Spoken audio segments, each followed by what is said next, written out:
Di gereja banyak setan. Umat beriman yang terkasih, di gereja banyak setan. Di tempat adorasi banyak setan. Di gua-gua Maria juga banyak setan.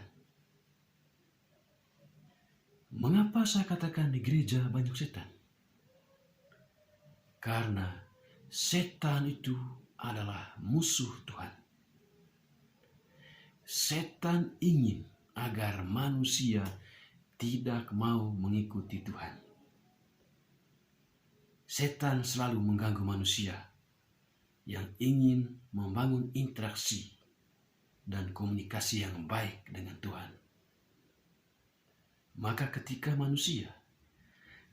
orang-orang beriman pergi ke gereja, pergi ke gua-gua Maria, atau pergi ke tempat adorasi untuk berdoa, setan sudah ada di sana.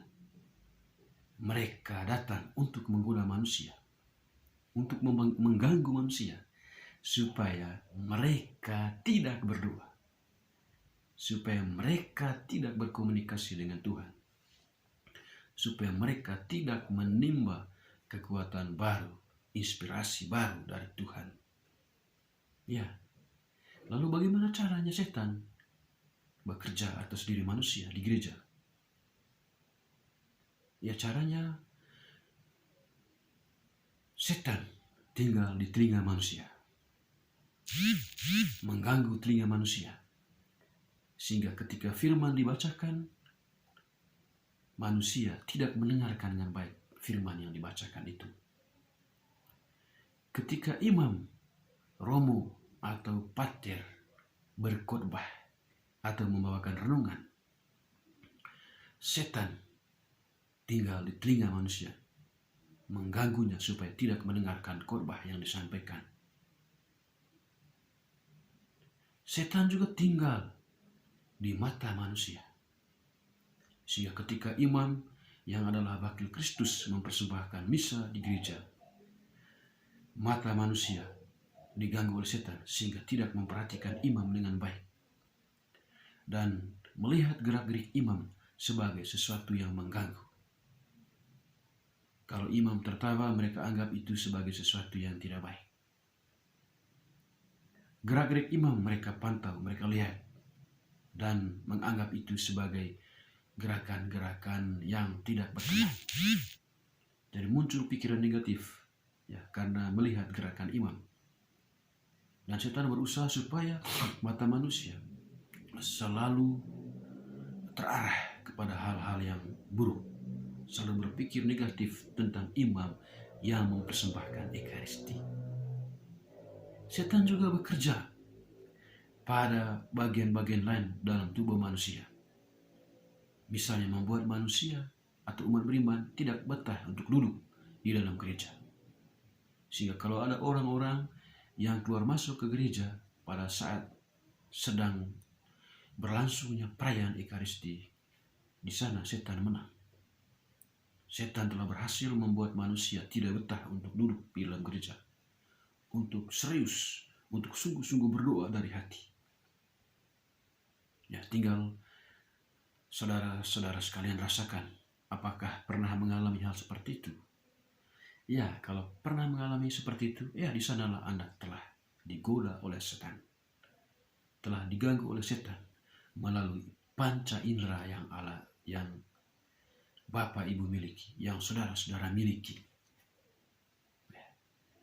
Menggunakan mata kita supaya kita tidak memperhatikan imam yang sementara merayakan Ekaristi, supaya kita tidak melihat salib Tuhan Yesus yang terpancang di depan altar, supaya kita tidak melihat patung Bunda Maria, tidak melihat tabernakel yang ada di dalam gereja. Semuanya konsentrasi kita dibuyarkan oleh setan, karena memang mereka begitu banyak menggoda semua manusia yang ada di sana. Demikian juga di tempat adorasi, setan juga ada di sana. Mereka juga mengganggu manusia yang sementara datang ke situ untuk kusyuk berdoa. niat baik dari rumah yang telah begitu tinggi, motivasi untuk mengikuti kegiatan doa di tempat adorasi. Tapi karena setan sudah menunggu di sana, mengganggu, mengusik hatinya, sehingga doanya tidak serius. Doanya setengah-setengah. Di sana setan tertawa karena telah berhasil mengganggu keseriusan manusia dalam membangun hubungan dengan Tuhan. Sehingga kebutuhan-kebutuhan yang disampaikan oleh manusia kepada Tuhan, pujian-pujian yang disampaikan oleh manusia kepada Tuhan, semuanya terganggu, tidak fokus. Itulah kemenangan setan. Demikian pun ketika kita pergi ke Gua Maria. Sampai di sana begitu banyak gangguan yang muncul. Ya, kita merasa merinding misalnya, merasa kesepian, merasa seolah-olah ada yang ganggu. Itulah setan. Mereka bekerja supaya di tempat-tempat kudus itu kita tidak berdoa dengan sungguh-sungguh. Lalu bagaimana caranya agar kita bisa mengatasi gangguan setan di tempat-tempat kudus tersebut? Ya, tidak lain selain kita selalu berusaha untuk mengalahkan setan dengan senantiasa membaharui semangat kita, membaharui motivasi kita, membaharui hati kita. Kita harus bersandar pada Tuhan. Kita harus menjadikan Yesus sebagai andalan dan tidak putus-putus untuk membangun relasi yang baik dengan Tuhan. Maka relasi dengan Tuhan itu kita harus mulai ketika kita berada di rumah. Niat kita harus satukan dengan Roh Kristus sendiri yang sudah ada dalam diri kita melalui pembaptisan dan melalui acara-acara sakramental lainnya, penerimaan sakramen-sakramen lainnya. Mungkin kita sudah komuni, mungkin kita juga sudah pernah mengalahkan pengakuan dosa.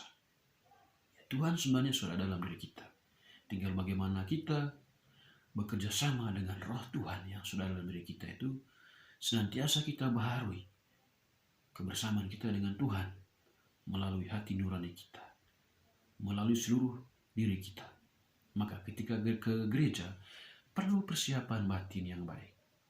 Pergi ke tempat siarah perlu persiapan batin yang baik. Pergi ke Gua Maria, pergi ke tempat adorasi perlu persiapan batin yang baik. Sehingga ketika kita digoda oleh setan di sana yang sudah menunggu memang untuk menggoda kita, ya kita tidak kalah. Kita memperoleh kemenangan di mana kita mengikuti perayaan Ekaristi di gereja dengan baik. Kita berdoa di tempat adorasi dengan baik. Kita berdoa di Gua Maria dengan baik. Karena kita sudah mempersiapkan diri dengan baik. Karena kita sudah memasukkan Yesus di dalam diri kita. Roh Tuhan sudah ada dalam diri kita. Sehingga dengan kekuatan Tuhan itu kita mampu untuk mengalahkan setan-setan tadi. Mari kita jadikan Yesus sebagai andalan di dalam kehidupan kita. Semoga